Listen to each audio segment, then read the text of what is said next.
Welcome, Sarah. Thank you. Great to see you. So, welcome to the Unlocking Human Potential podcast with me, Andy Hosgood, and our guest today, Sarah Davies. So, Davies, forgot that Dave. Davies. Well, I say Davis, Davis, but okay. it is spelled Davies. So, Right, we'll go with Davis. Okay. So, today I'm joined with Sarah Davies, an integrative psychotherapist, trauma specialist, and the founder of the Rosemay Practice in Bristol. Sarah's work, Sarah's path into this work began as a pediatric nurse, where she saw how the deeply emotional experiences shape physical health and human performance. That insight led her into psychotherapy, specializing in EMDR and the internal family systems, helping people heal from trauma, anxiety, burnout, and the unseen pressures that hold capable humans back. Her belief is beautifully simple: every person already carries the resources to change. The role of therapy and leadership is to create the conditions where those resources can emerge.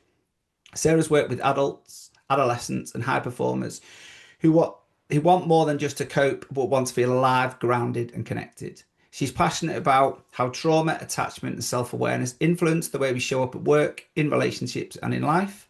And in this conversation, we're going to explore how she optimizes herself, how she helps others unlock resilience and confidence, and the practical lessons leaders can use to build psychological, safe, human first cultures.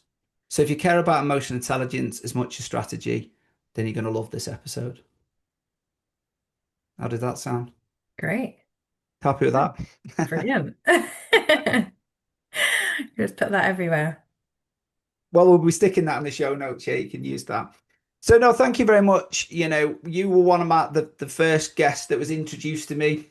Richmond Stance after a podcast says, "Listen, you've got to get Sarah on." We had a brief chat, and then I did a deep dive into that. And yeah, I have to generally say, um, I'm really, really excited to have this conversation. I love your approach. I love the way you talk around these things. So, if I could just start with, you know, why the work that you do matters to you right now. hmm Yeah, okay. That's a really good question. Okay. Um, so I guess why it matters is because I think for me, definitely people matter. Our whole world is based on relationships.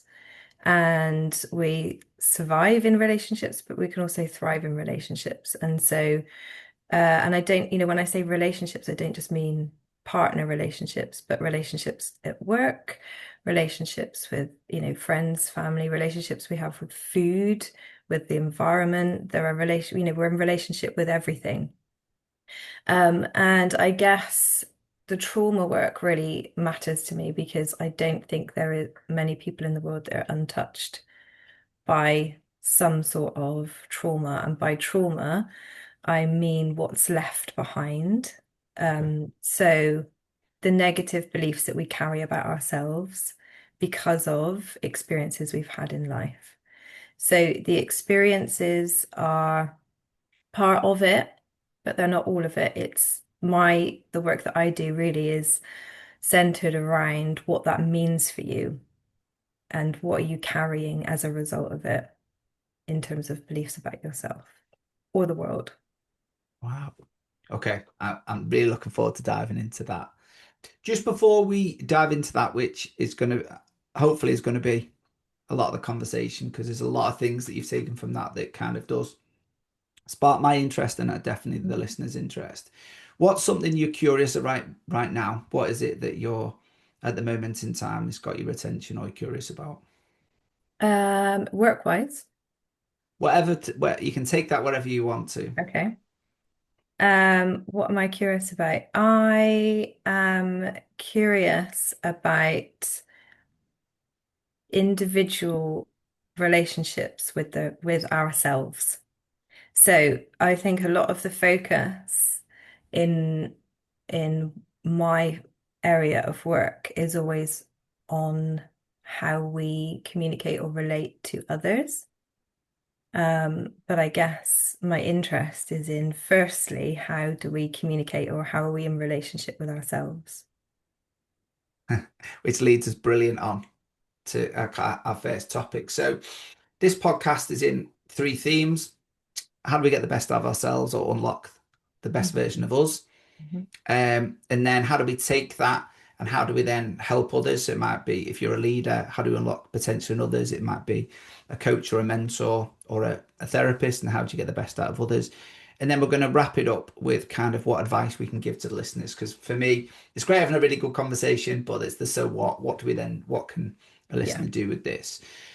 So can we explore that then? So, when we're talking around unlocking our own potential, negative beliefs, and I'm sure everyone listening to this has kind of had the conversation with themselves where they've that's creeped in. So can you just explore that for me? Where does that come from and what do we do about it?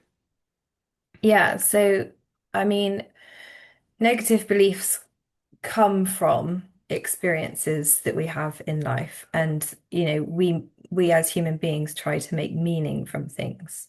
So we attach meaning to our experiences.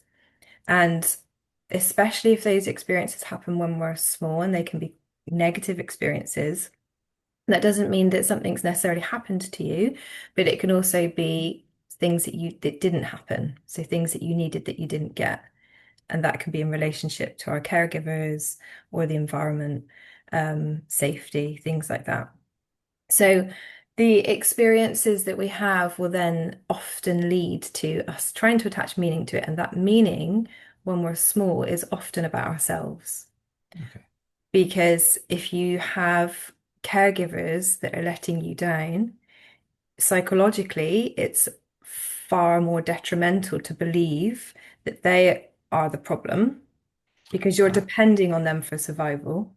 So if we make it about them, that's a bigger problem for us. If we make it about us, then it gives us the illusion that we are the problem and that the caregivers are still okay because we're depending on them. Does that make sense? Makes an awful lot of sense and it's what made me smile when that is because I'm assuming when we're talking when they're in childhood. Yep. So again, that's an instinct rather than there's how much thought process is going. Oh well, there's none. Mm. Is that I'm assuming that's just a habitual instinct that's happening. Yeah.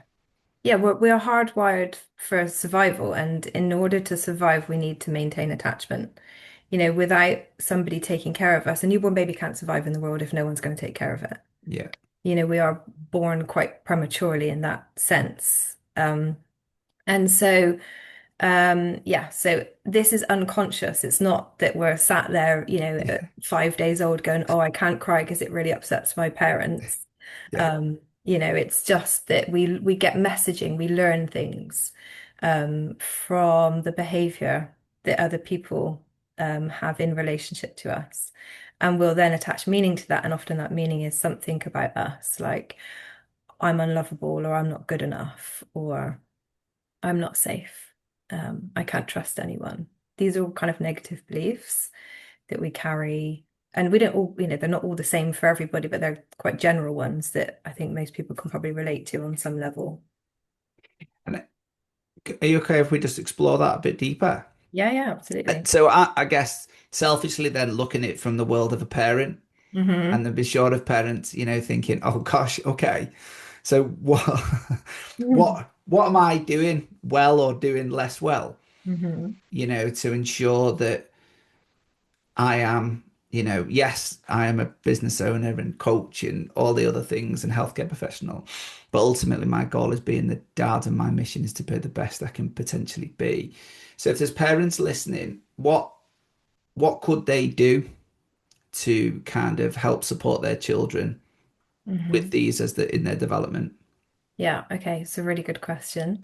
And I'm a parent and I don't always get it right. So I think that's number one, that I think that's really important to stress is that there is no kind of perfect parent. There is no we're gonna screw up. That's the Yeah, nature of being human, that we are flawed. And I think you have to accept that if you want to be part of humanity and part of the club, yeah, then you have to accept that we aren't perfect and that we are flawed. But the first thing or the most important thing that I would say to any parent is do the work on yourself. Okay. Okay. And what I mean by that is often as parents, we find our children's suffering unbearable. And so what we'll try to do is fix that. And it's not really what they need.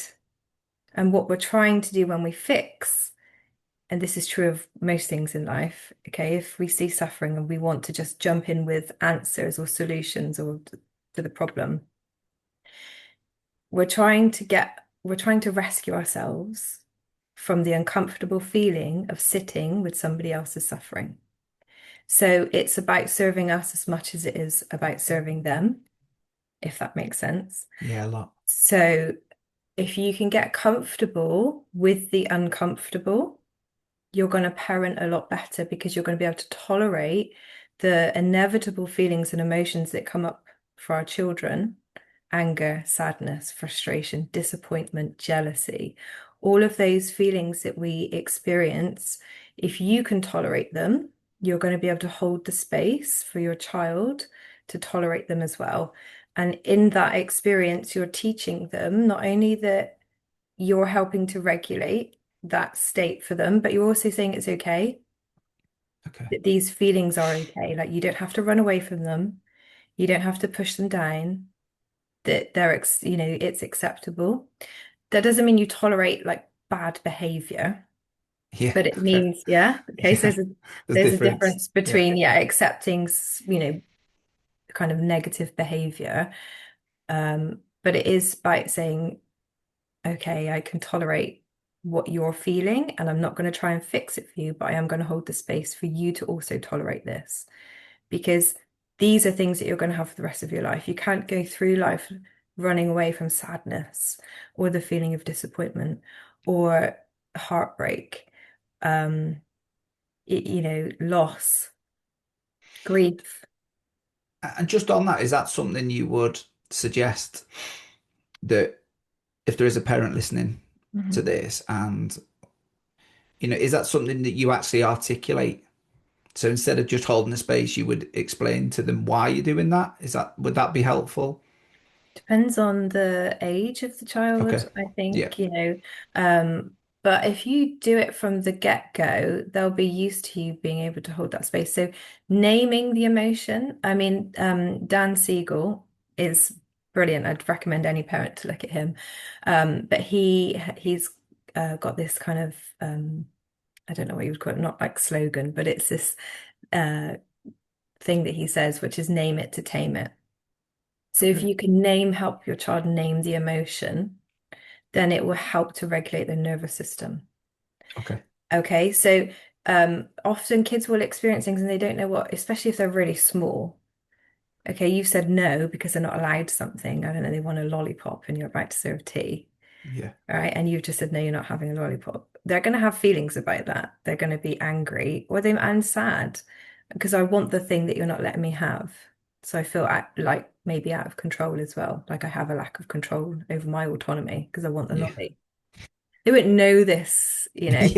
Yeah. they're small, but they might then have some sort of temper, tantrum or express that feeling that they are experiencing, and they don't necessarily know why they're having that feeling or what the feeling is. So by you saying, that I get that it must be really frustrating that I've said no to you, or being able to name the anger, or I wonder if you're feeling quite sad, you know.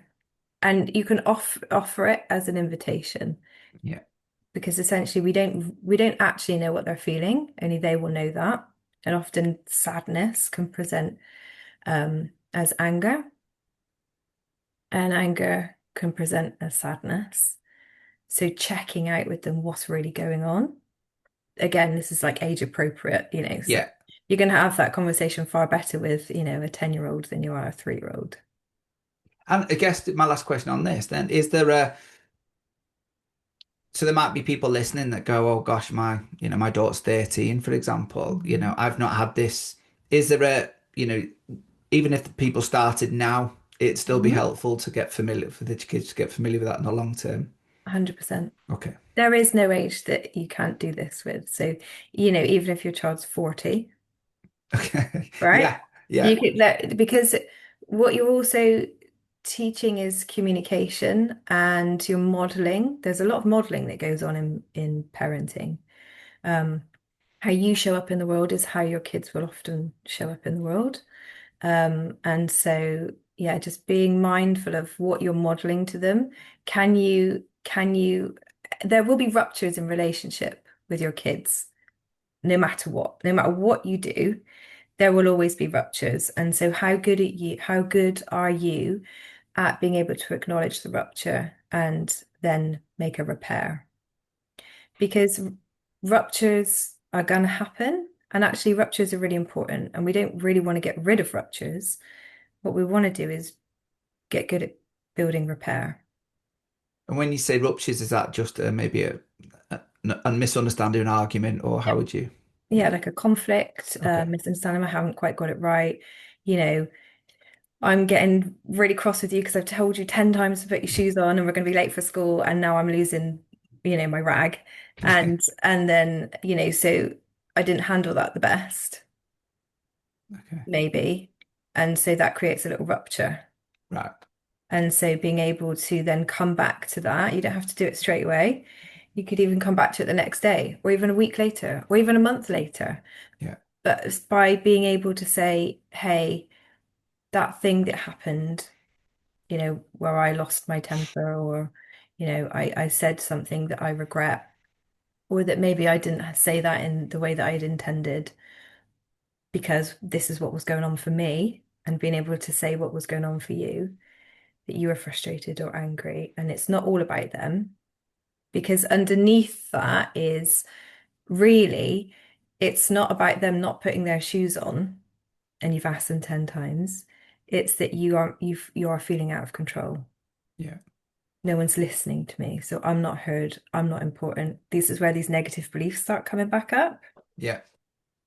And again, there's two parts to it. There's one, I was thinking why this is so important because one of the things I see a lot with business owners is, you know, I use for my the dad guilt of that, Mm. you might be suboptimal in the way you are, and you do sometimes have a rupture, let's call it that, I like that, you know, on the way to school of a morning, and then they go off to school, and then you've got to go to work, and all of a sudden you've got to be, you've got to be able to almost park that emotion, haven't you? And deal with anything that's going on for self, but then go and make some good decisions within the organization. So I think it's important that people recognize that it's normal and then how to then Yeah, kind of counteract that within the world. yeah. And you said something there around, and then it's about sometimes the parent or the adult, but like, in the situation, it's their negative beliefs coming up. So let's, for example, somebody has um had this through their childhood, and I'm assuming most have, or all have. Would we even go as much to say? We've got, Um, I mean, I think it's highly likely that at some point there has been an experience like this for most people. yeah. So and I guess, depending on their upbringing and their environment, it is. I guess there's a scale to that, isn't there? Exactly. Yeah. Okay. So even those that would say I've got the ideal, perfect Hmm. childhood, or some would describe it. There are going to some of those just because of the, like you've said, the unconscious choices that we make in those informative years, and then they start to kind of appear when Mm. maybe with members of staff or our children. So how can you explore that for people listening of what does that mean? What can they do with that? Is there anything you'd like to take that pathway down? Yeah, I think the first thing that I want to say is that, you know, being able to recognize what is going on for you is really important. So like when you said that might have happened in the morning, then you've got to go to work. And I think just being able to allow that feeling that you're now taking into work rather than trying to push it down or shove it somewhere and then get on with the rest of your day it's probably not going to be very effective because what usually happens is when we try and get rid of a feeling or an emotion, or a belief about ourselves, it gets louder. So imagine it's like a bit like a little toddler, when you're having a conversation with another adult and the Yeah. toddler wants your attention and they start tapping you on the leg and you're kind Yeah. of like, you ignore them and you just carry on in conversation. And then they start whacking it a bit harder. And the more you ignore, the louder their tantrum gets. And then all of a sudden, they're having a full-blown meltdown on the floor. And now you can't ignore it. And everyone's attention is brought to that. Yeah. That's the same kind of thing, right? Okay. So, and it's like this is where the internal family systems language that we use in that comes in because we talk about parts of us. So there might be a part of you that is going into work that morning that has been feeling angry or frustrated. I'm not a good enough parent. I didn't get them to school on time.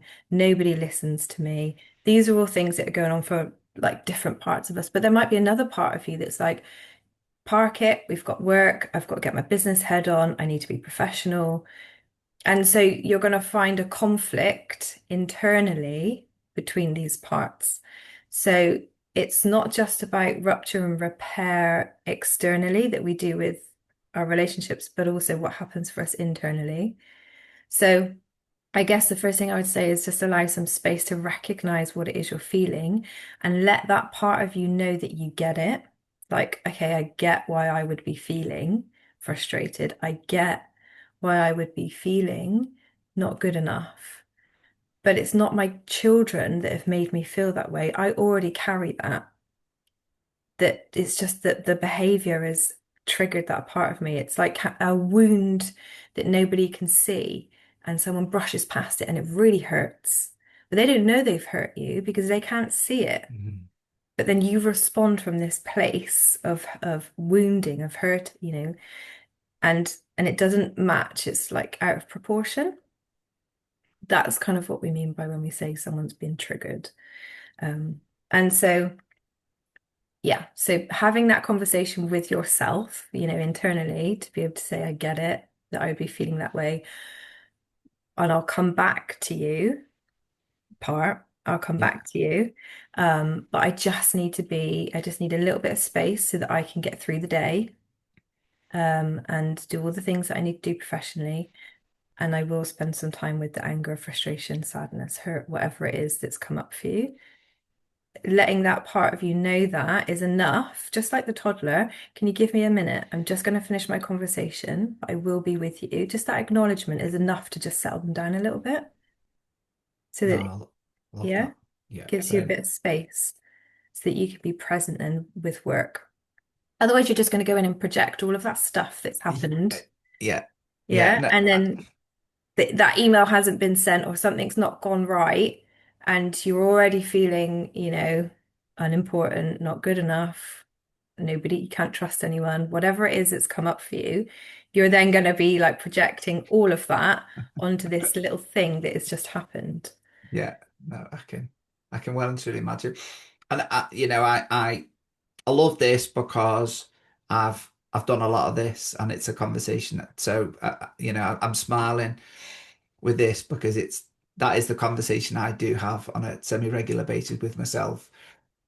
So for those people that are kind of unfamiliar with the family systems and the parts, can you just Hmm. explain that a little bit for people? Because I think it's a really powerful kind of tool. I'm just curious if you could just share some insights around that. Yeah, so internal family systems is based on the idea that we have multiple aspects of our personality. So, there is a part of me that can be really professional, and there's a part of me. I guess the easiest way to kind of think about parts is, you're sat on the sofa and there is, the fire's on, and you've also planned a gym session. And so there's a part of you that's like, I really need to get to the gym because I really want to, do this thing that I've committed myself to do. And the other part of you is like, I really can't be bothered. I just want to lie on the sofa, right? So everyone can kind of relate to those kind of experiences because that happens for most people. We're in And I guess we would call that like a polarization. So one part wants to do something and the other part is against it. Yeah. So using language like, "Oh, part of me wants to go to the gym, part of me can't be bothered, part of me wants to go out tonight, and the other part thinks it's raining, I just want to stay in." Yeah, so if you Yeah. so parts work is just around being able to identify these different kind of parts of us. And then in therapy, if you're using it in therapeutically, we look at that in terms of their roles, so what the part is doing for you. So we have categories, so protectors, and they are subcategorized into managers and firefighters. So manager would be a part of you.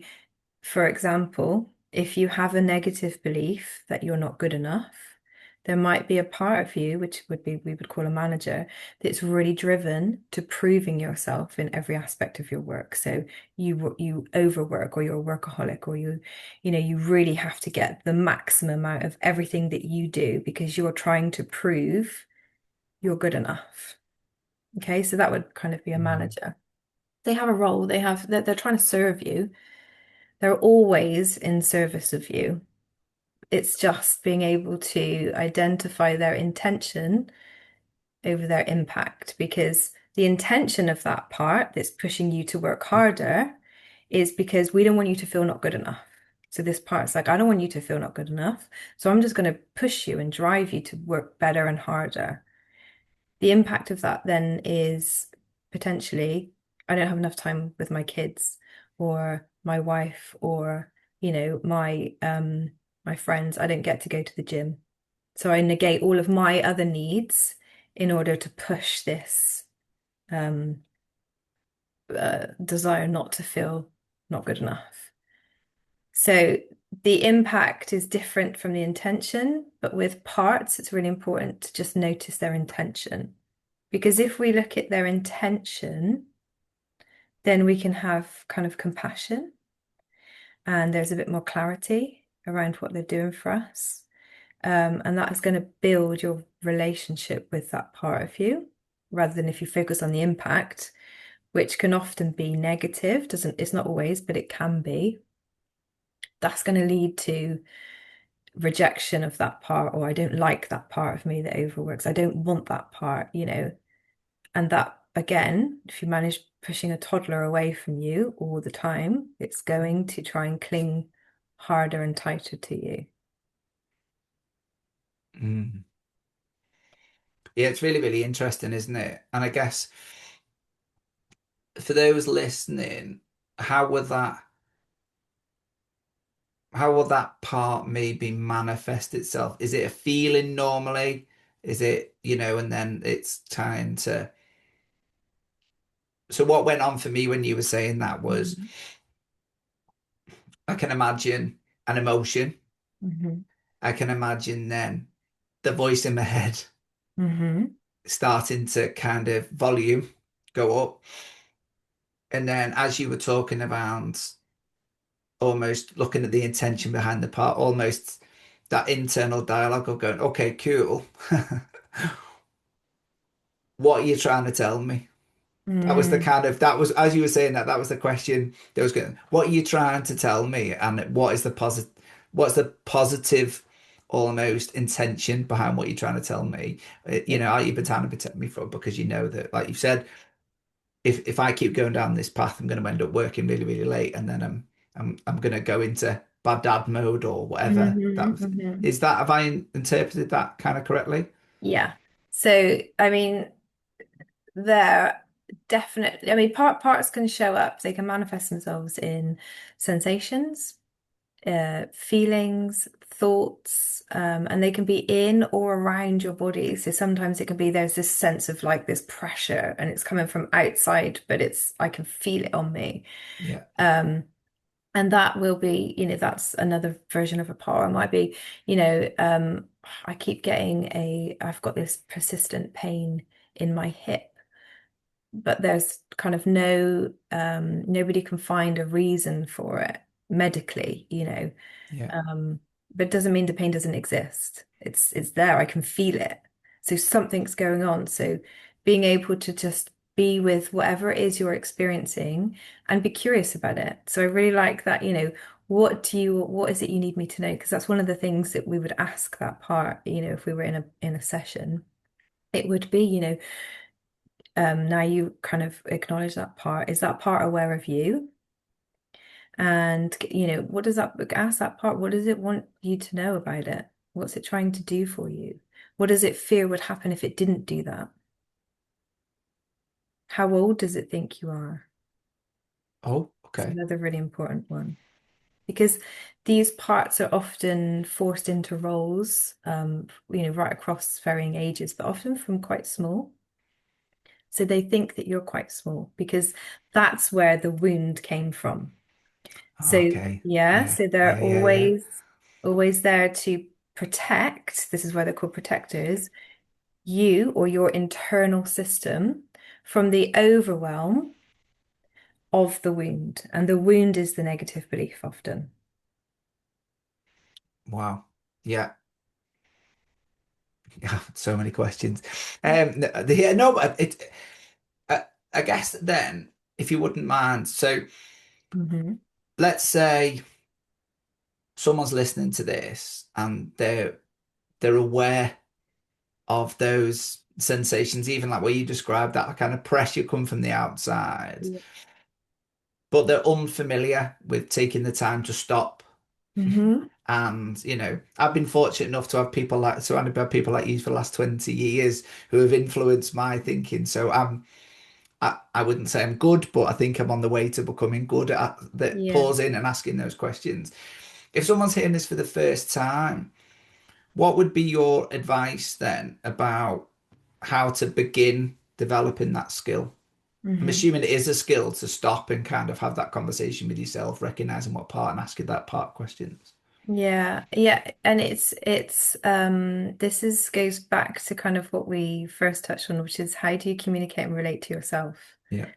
Yeah, so it's it does sound a bit wacky, as if you're hearing this for the first time, it can sound a bit like, what the hell is she on about? It's like this mumbo jumbo stuff that, there's parts of me and I have to sit with them and talk with them, and there's, sensations going on that, it sounds a little bit out there, but I promise you, if you take the time to just try it out, you will be very surprised at just how, like, there is a wealth of information in your system that you haven't tapped into, that you aren't aware of.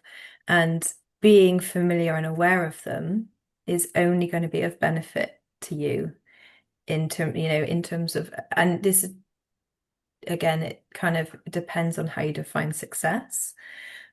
But if, to be anywhere in life, it all starts in here.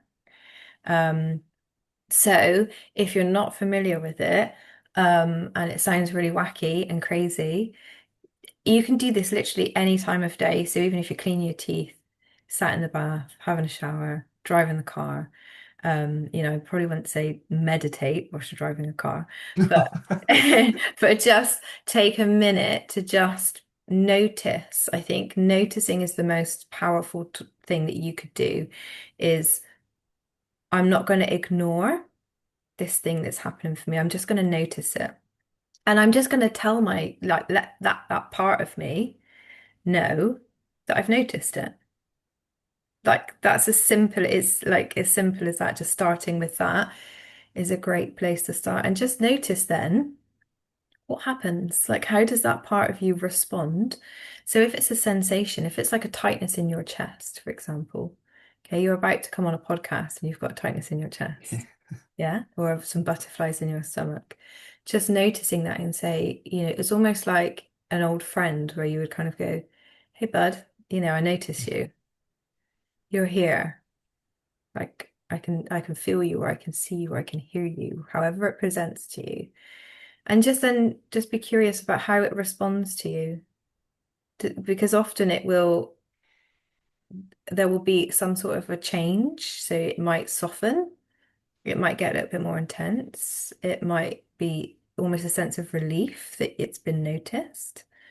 And then that can lead you on then to inquire a little bit more about it. if you have the time. And if you don't, then you can just say, I've noticed you. I get that you're here again. This is very familiar to me. Um, I'm going to be curious about that, but I'm going to come back to you at a later point because I just don't have this time for it now. So that you're setting the intention to come back to that. Um, so just literally just starting off with that is enough to just get familiar with what is going on for me. Because there is a lot probably for most of us going on all the time that we just aren't really aware of or noticing.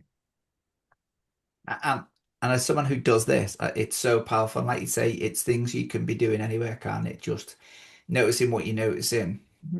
and then having that internal conversation. Because we're all having an internal conversation, aren't we? That voice is always there. Mm. And it's always, I always use the analogy that I know when mine gets too loud in my head, it's normally Hmm. the indicator the dog needs to go for a walk fast or I need to go Mm. training because it helps me kind of regulate the volume of the voice so then I can have a more Mhm. logical conversation with different parts. Yeah. Now, I think that's a really, and I certainly would encourage anyone listening to this, like you say, just to notice what you notice and just have a go. I think Yeah. that's all you can do, isn't it? Yeah. If you can be playful with it, then I think that's a great place to start from. Um, But yeah, so I'm just noticing that there is a part of you that's trying to manage the volume. Like there's parts and parts. Goes on and on and on. Um, Yeah, but I use it in coaching a lot. That's why yeah. I don't want to make this about me. This is all about you. But I use it a lot to say I'm just curious. If there's another part of you that would give you the answer, what would the part tell you? And the amount of people Mm-hmm. go, "What are you on about?" And I go, "Just take some time to think about it." Hmm. And they go, "Well, it'll probably tell me that." And I go, "Okay, and what would you do with that?" That's Hmm. probably a good idea. Okay, so if we ask that part to give a bit more detail, what that part tell you? Well, Hmm. probably do that. Yeah. And you can just see people going, all right, yeah, that's really helpful actually. And Yeah. the answers come within them. I've not had to give it. So, that's why I love Hmm. this and why I'm smiling quite intensely at this because I think Hmm. it's so powerful and I've seen the power Yeah. of it in a coaching thing. Now, obviously, I know you use it in a more therapeutic setting. Hmm. Um, just on that, if you could and share with yourself, and this is an assumption. Hmm. So that obviously, when I read that out, when you're dealing with people from trauma, anxiety, burnout, Hmm. there's an assumption that those people are in maybe less good states when they arrive in practice. Hmm.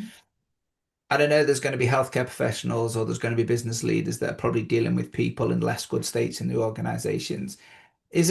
How do you keep yourself optimal? You've given Yeah. some really good tips around how to keep Hmm. ourselves, but is there anything that you do particularly for yourself to keep yourself optimal? Yeah, I think the first thing when you're dealing with anything, when you're dealing with people, the number one thing is have what are your boundaries like? Okay. So I don't think many people really understand boundaries. Um, but getting good with boundaries is a really good place to start because boundaries safety, not just for you, but for a relationship with. So for your clients, if they know your boundaries and you've communicated them, they're going to feel safer and you're going to feel safer. So boundaries is really important. I think also for me, it's getting the balance between work, family. I've got two children, and I'm a single parent. So work, kids, and then me. So going to the gym, I kind of prioritize because it's the only time that I really get around and move my body apart from running around, taking them here, there, and everywhere. It's the only really the time that I get to move my body and taking the dog for a walk. So trying to get out of the house.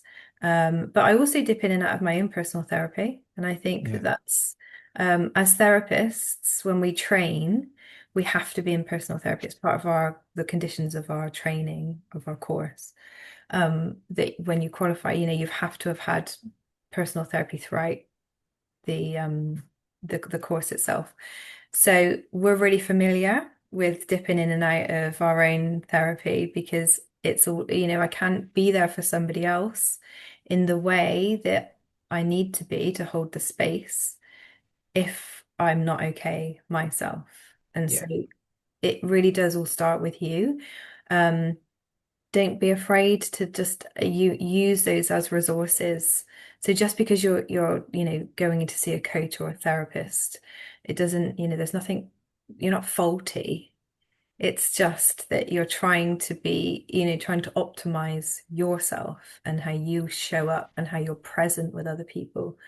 Um, yeah, so those are ways that I really try and keep myself well. Um, and also, because you will get triggered by people. Your kids, number one, are going to trigger the hell out of you.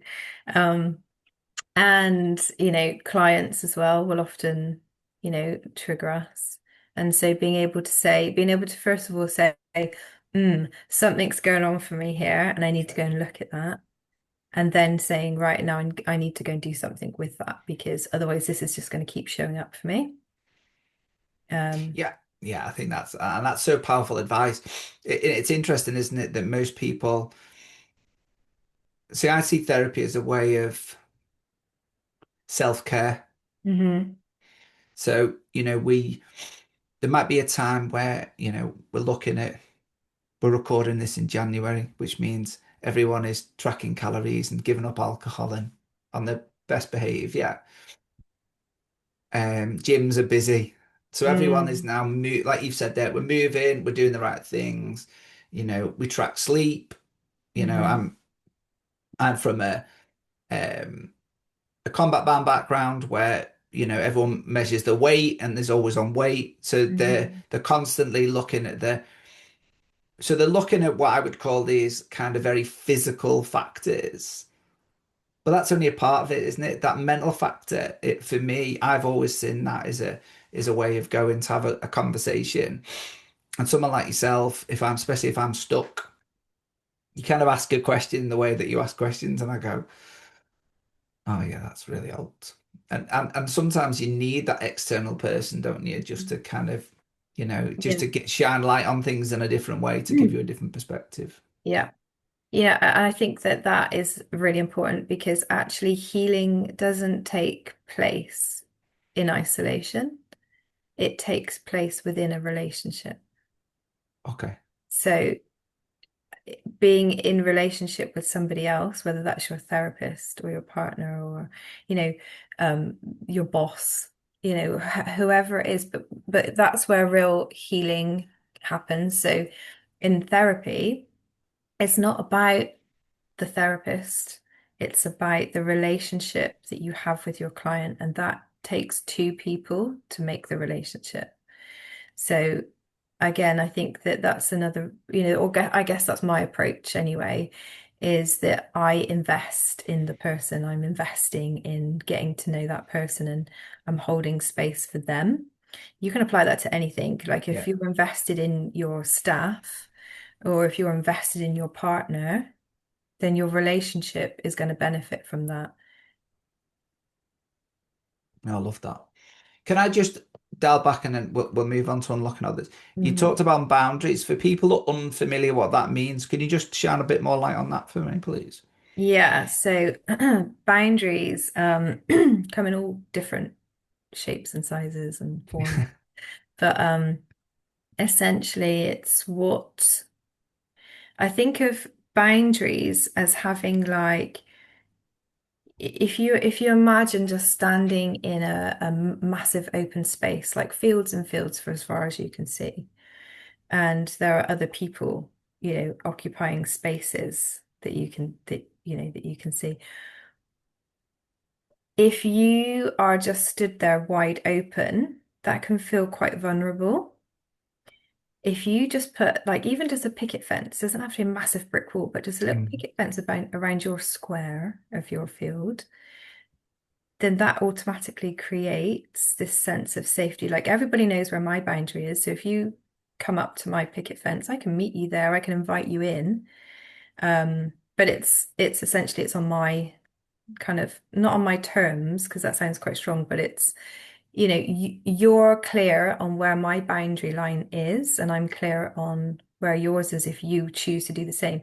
If I come into your space and you haven't got any good, your boundaries aren't very clear, then I might overstep something and you're going to react. You're going to respond to that because I've crossed the line without knowing it. Yeah. That makes me feel quite unsafe. And that other person then is going to feel pretty unsafe as well because you've come into their space uninvited and you weren't aware that you were in their space uninvited. So that creates rupture. This is where Yeah. repair comes Yeah. in. Okay. Yeah. Um, so being clear about boundaries, it's not just about physical boundaries, like um, can I how safe do I feel physically with somebody? But it's being able to keep good time. So a boundary would, another boundary would be, for example, if you've got a meeting at 10 o'clock and you're 5 minutes late for that meeting and you didn't communicate that, that's not very good. It's not very good time boundaries. It's not very boundaried about because with boundaries as well, you're communicating a message. So if I'm late for a meeting, someone might interpret that you don't really care. I'm not Yeah. that important to you. This is where those negative beliefs come back in. Okay, because if those negative beliefs didn't exist, they probably wouldn't be thinking that. So everything that we do will be communicating a message to somebody else. How they receive that message is beyond our control. But it is important for us to be responsible and accountable for how we are putting that out into the world. Um, so I've probably not explained that very well, but something like another boundary would be if somebody's talking and you keep interrupting them, that's a pretty weak boundary.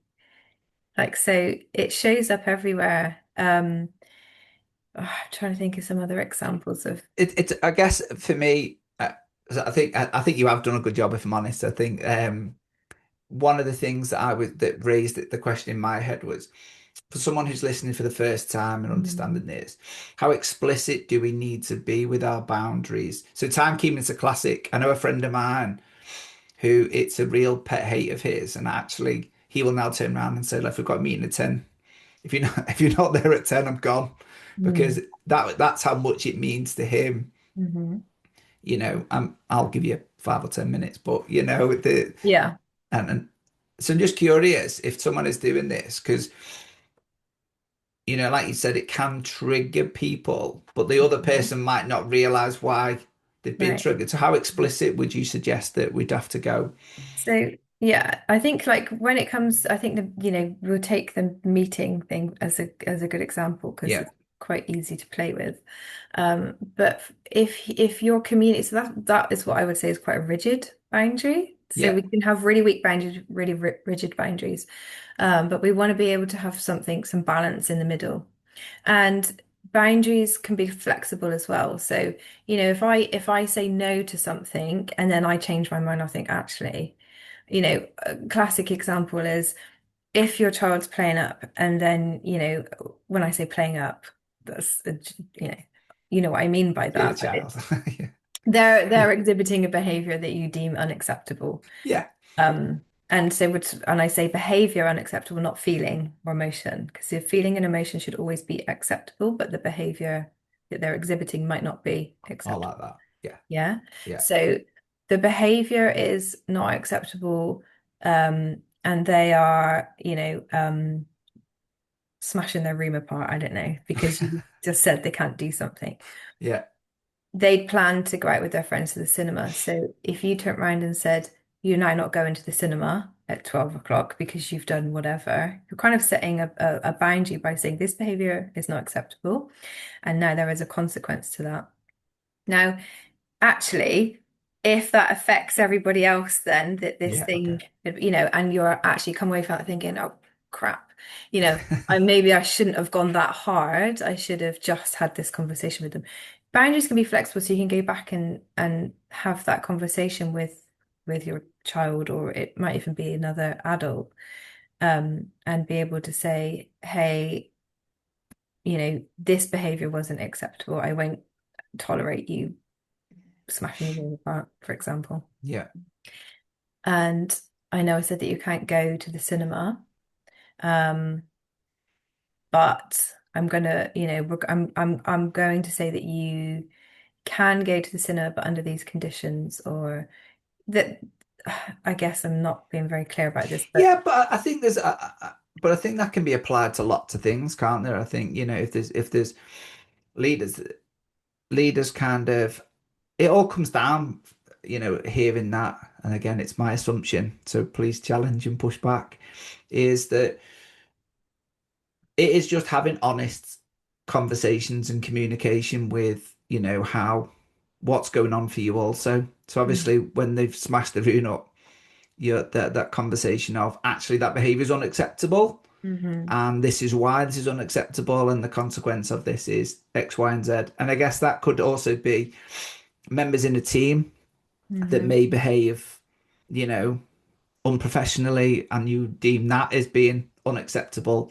hmm And instead of ignoring it, it's just being, and especially in teams, I guess it's being brave enough sometimes to have that honest conversation with the intent that a member of staff, if they don't see, I don't know, let's use an example that there's a clinician and they're taking a coffee into into a session, and for the boss they go, oh, that's not very professional that they're taking a coffee in.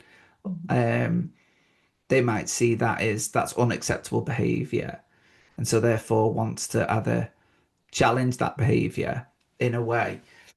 Is that kind of an example of where it's explaining why, from my viewpoint, I see this as unprofessional? Yeah, so I mean, I would say that was quite rigid again, Okay, as sorry. in, Yeah, yeah, no, yeah, that's not to apologize. But I would be curious. So this let me take me out of it for a second yeah, it's okay. because I can go off on one with that. Um, but if that was the example, like I would say that a good boundary then would be to have that conversation with that clinician to say, look, this is my viewpoint, that when you take a coffee into a session, I feel like that doesn't look very professional. And then I would, first of all, I'd be curious around that, like what is not professional about that? Because Yeah, actually you're taking a drink into a session yeah, and everybody needs to drink. So you're meeting your need, yeah, and that's a good model for your client that they can also meet their own needs. So if they need a drink, they're an adult, they are allowed to drink within a sec. Do you see, depending yeah, on the session. But yeah, so I would be kind of curious about what's going on for you there. yeah. I was just trying to be really safe with an example. I thought there was a few examples that were real examples in my head, and I thought Yeah. I better not go near that. So I thought I'd try and find a really safe one. Yeah.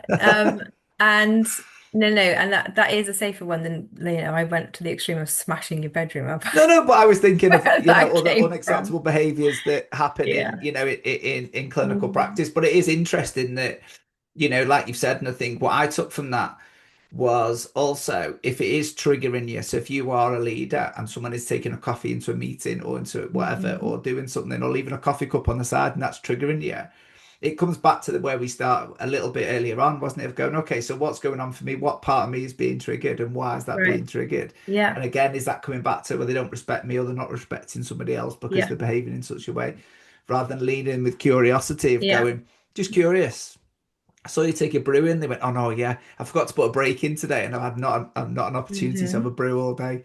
Yeah. Oh, okay, and I've asked their consent, and they're okay with it. Yeah. Oh, okay, I Yeah. missed that piece. Yeah. So I guess, Yeah. And it might be then that the conversation, there might be reasons why hot beverages aren't allowed in that space, because yeah, it's not safe. So it might be then, I noticed that you took your coffee in or whatever for these reasons, that's not going to be okay, but you could take water in. yeah, okay. Or that's where that flexibility comes in with the boundaries. Yeah.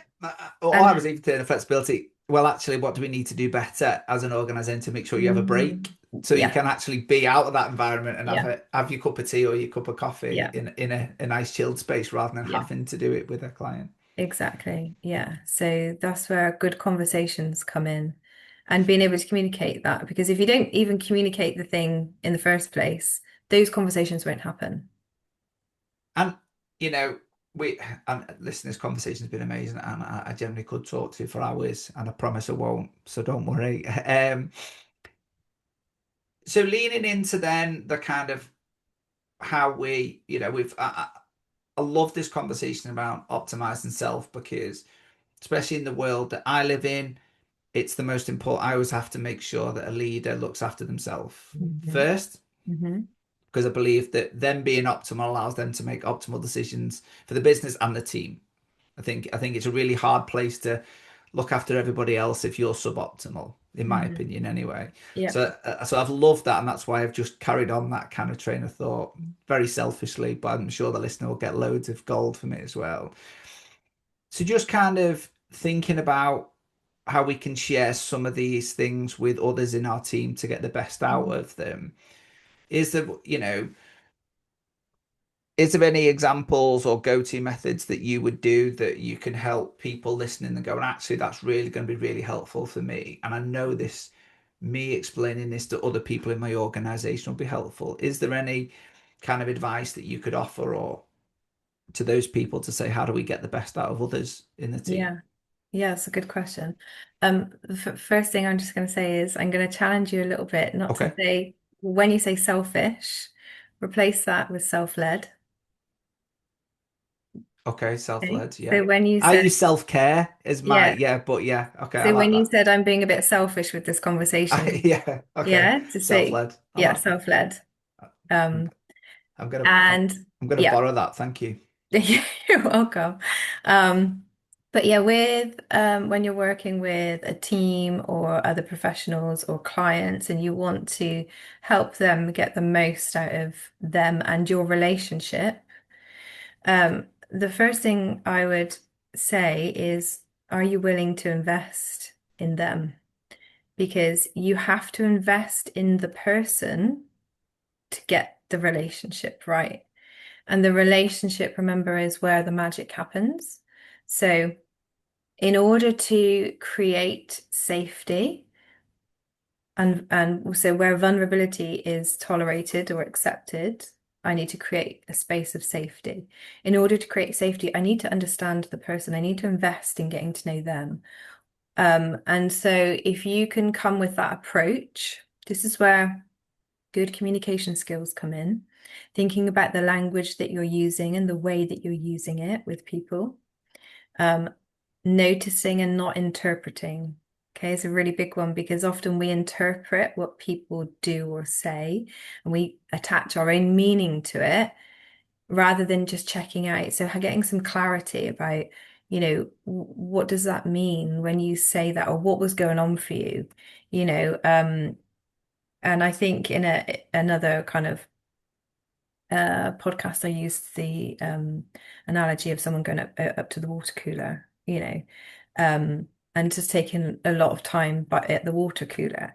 Now, you might interpret that, watching that, if you're observing that person, you might interpret that behavior as that they don't want to do any work or that, they're bored or that, something we can make meaning of that when actually, if it would be better to just say, I noticed that you've spent a bit more time at the water cooler today. What's going on for you? Or how has your day been? You know, Mm. those type of conversations, because actually it might be that they were just really thirsty. Yeah. It might be that, that they were getting a bit overwhelmed and having a cold glass of water helps to ground them. It might just be that they're really fed up with what's going on, or they've got stuff going on at home, or there's a whole plethora of stuff that could be going on for that person. But rather than running with what we are interpreting it as, just notice it and then offer that back. This is where, you're investing in that person, you're opening up space for them to be more authentic with you. That is going to create better relationships. And within better relationships, we are getting the best out of people and also ourselves. No, I love that. I love that. And it just, it's that Stephen Cove that when I was listening to you, that the first time I heard the audible version of Stephen Covey's highly effective 7 Habits of Highly Effective People, Mm. and he opens with that. He was on a situation on a train. Did you know this? Have you No, he's on I'm a gonna have to look at it now. situation. Sorry, yeah. No, Well, no, no, I might ruin it for you, and I might ruin it for no, no, listeners. no, you But go. he was talking about a situation when he was on a train and there was a child running around and the parent was doing nothing, and he was getting mad, and all the people on the train were getting Mhm. um, a bit frustrated with this kid, unacceptable behaviour, and he was looking at the dad, and the dad was doing nothing, and then so he just turned around and went, "Excuse me, I've noticed your child is like causing havoc." And the dad turned around and went, "Yeah, really, really sorry. Just come back from the hospital. Mum's just passed away. I haven't got the foggiest clue what to do or what to say to him." All of a sudden, it went from almost an anger in sort your child Mhm. out to, "What do you need me to do to help you?" Right. You Hmm. know, it was that you never really know what's going on inside someone's world until you lean into Yeah. curiosity Yeah. and just be curious. And it's always stuck with me from the very first time. And when Mhm. I was listening to you saying that, that's the story that is the kind of that Yeah. part of me Yeah. appeared again, you know, and I just went, oh yeah. Mhm. And I think and it's really, really powerful, that, isn't it? Really powerful, yeah. So just even that moment of connection where that guy came up to the other one on the train and just said, "What's going on, with your child?" Yeah. Whatever, however he said it. Just, I mean, you have to make a connection with someone to have a conversation. So just in that initial connection, the conversation can be had, but that's the investment. Yeah. Rather than, that passenger just getting frustrated with the child and making passive aggressive comments, which is often sometimes Yeah. the Oh, case, yeah. because people avoid conversations that they feel will be not well received or could be awkward. But I would argue that no conversation is awkward if you're coming from that place of, being quite grounded in yourself, and just being able to communicate, you know, could I just, inquire like what is going on, or, Mm. you know, how are you experiencing your child running around? Yeah. Because again, we don't know what is going on for the child or the parent. And that, it doesn't have to be a child and parent. It could just be the person sat next to you on a train. Yeah. You don't know what's going on for them until you invest, and the investment can be time, emotion, like it doesn't matter in what capacity the investment is, but if you're going to invest in that person and just be curious and then have the courage to entertain a conversation through connection, then you're on to a winner. Wow. Well, what we're going to do, I'm not going to ask any more questions around that. We're going to move into a little advice because I think that's such a powerful way to kind of to summarize that. So if I could, I'm going to say quick fire. You don't have to answer them quickly. You're all right. It's just these are structured. Pressure. There's just structured questions that are done. Yeah. So there's probably loads already we've talked about. So just curious if you could pick 3 practical things that people Mhm. could try today to either optimize themselves or optimize their communication with their team, Yeah. what would they be? So the first thing I would say is notice, don't interpret. And Yeah, that same goes for you. If you're noticing something happening in you, don't interpret what's going on. Don't think of the answer, just ask it. yeah, What is like this feeling that I'm having, this sensation or this thought? Like, what is that? Don't notice, don't interpret. Um, I would say be willing to invest in, in the other person and in yourself. Because again, it's not just about who we're in relationship with, but it starts with us. Um, And oh, what else would I say? What was oh, I would say get to know your own needs and create boundaries accordingly. perfect. So yeah, just understanding what are your needs and how are you going to meet them. Don't expect someone else to meet your needs. Yeah, You have to do it for you first. And then this is where your boundaries can come in. So boundaries are really important. Brilliant. One principle that you wish every leader understood. Um, One principle that I wish people really understood is the value of compassion and curiosity. Um, yeah, because if you can have compassion and curiosity and hold them in equal measure, then you're Oof. going to be able to invest. Yeah. And if you can invest in someone, you're winning. You know, if they feel valued by you, you're creating the conditions for that relationship to be optimized. And I guess the same could apply to self. Yep. Have compassion for yourself and Oh, curiosity for yourself. 100%. Yeah. Yeah. It all starts with you. Loving this. Right. So we've had, how do we then, so people listening has been, I put, how do we turn insights into action? And I'm thinking, oh my gosh, how many insights have been in this? And I can't wait to listen to this Mhm. back. So how, what would be some advice then around people listening who've listened to some of this and to start taking action? What would some action points be if they're Mhm. struggling to kind of do that for themselves? Yeah, so action points would could be things like if you, I think connecting with your environment can also help you connect with yourself. And what I mean by that is you're in the natural world. So getting, even if you're just getting out for a walk, you have to go for a run, you have to go full extreme and get, yourself Don't to do the gym. running. But just move your body. Just literally move your body. Movement is really, really powerful, and I think we underestimate it. Um, if you can afford to, get yourself into some kind of therapy or coaching somewhere where you're going to have that relationship um, to create those conditions that you can then model in the outside world. Nice. Because it's really hard to do this in isolation. You know, it's hard to just sit with yourself and know what to say and what to do. Like you need someone to help guide you with that. So if you can access that, I would definitely recommend it. Um, and I think I think something really important is to have courage.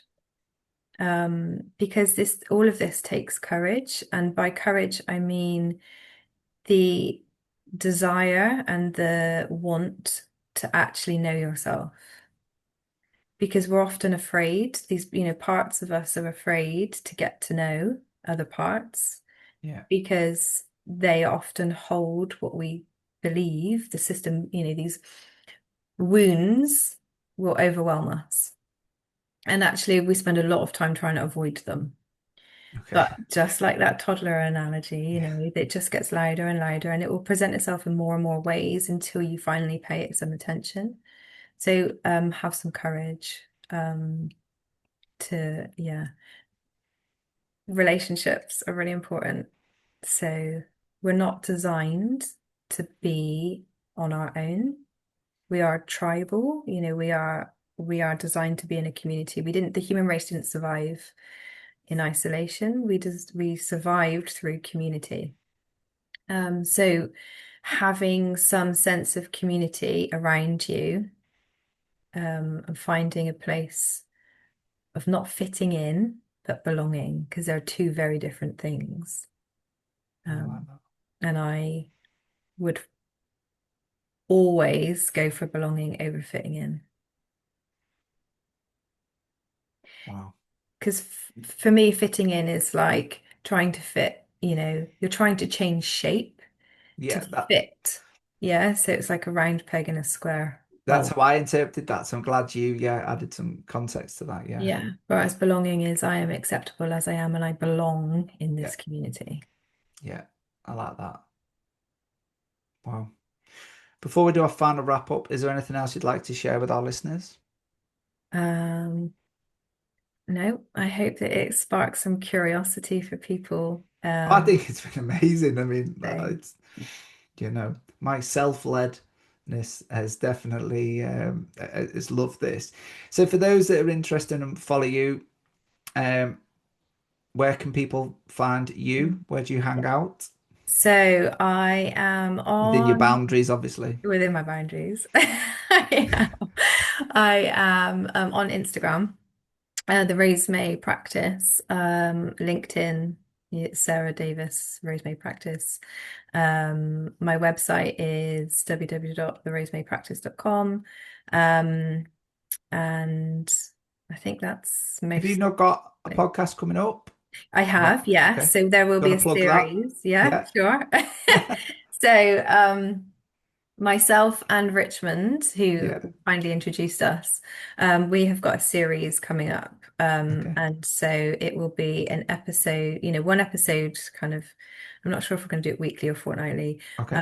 but it will be all around stuff like this. So Awesome. curiosity and compassion and motivation and agenda and all of these things that are transferable skills, I guess, is what I'm talking about. So Yeah.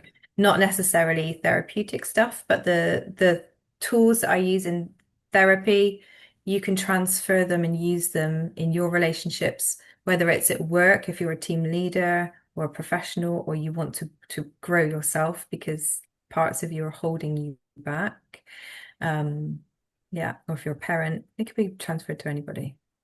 And that's what I love about human skills. If you they can be, can't they? And I think that's what's so Yeah. powerful about these conversations, and I love them.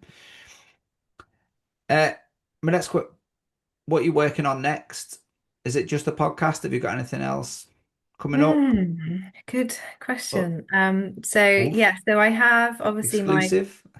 yeah, I have my private practice, which is where I see my clients. So that's individual work and group work. And I do supervision and reflective practice groups for professionals as well. So that Ah, might be something that might interest people. yeah, definitely. Um, and then the podcast series, which will be coming soon. And then I'm also working on kind of workshops for Nice. other professionals that want to optimize, I'm going to use your word, themselves, and they're the team that they're working with. So how to get the Oh, most out of you and your team with all of these transferable skills. So it's the oh, same brilliant. kind of stuff, but yeah. Oh, fantastic. Well, what we'll do is as and when they're live, then we can add them to the show notes as well so people can find you. So that's brilliant. Final thing, one challenge I'd like you to set the audience. So what we always try and do as a guest is to one final challenge that you can set the audience. So what Mm. challenge will you set these listeners? Okay, the challenge that I'm going to set is next time you have a thought, feeling, or sensation, okay, just notice it and let that part of you know that you've noticed it, and then just see what happens. And that's all I'm going to ask them to do because if I set massive challenges, people won't do it. So No, I'm going no, to no, no. start small. Sarah, thank you so much. You're welcome. It's been a pleasure. It has been a pleasure. Thank you ever so much. And for everyone listening, thank you so much too.